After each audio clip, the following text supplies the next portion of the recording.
అందరికీ నమస్కారం అండి. భగవద్గీత రోజుకో శ్లోకం సిరీస్లో ఈరోజు డే 20 20వ రోజుకు చేరుకున్నాం.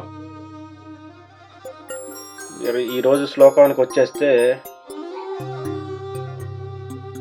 ఇంద్రియాణి పరాణ్యహు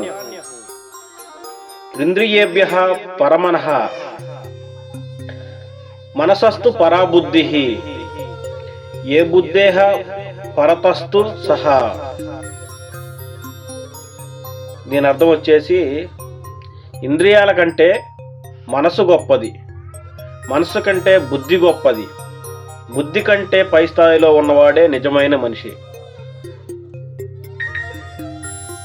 ఇంద్రియాలు నడిపిస్తే బానిసత్వం అవుతుంది, బుద్ధి నడిపిస్తే జీవితం అవుతుంది.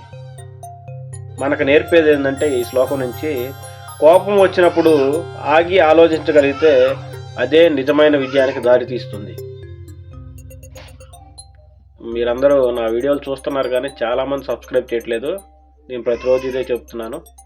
ఎందుకు చెప్తున్నానంటే, నాది కొత్త ఛానల్ కాబట్టి కొంచెం ఎక్కువ మందికి రీచ్ అవ్వడం కోసం చెప్తున్నాను.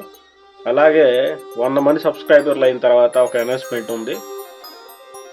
త్వరగా 100 సబ్స్క్రైబర్స్లో కంప్లీట్ చేయండి. Thank you.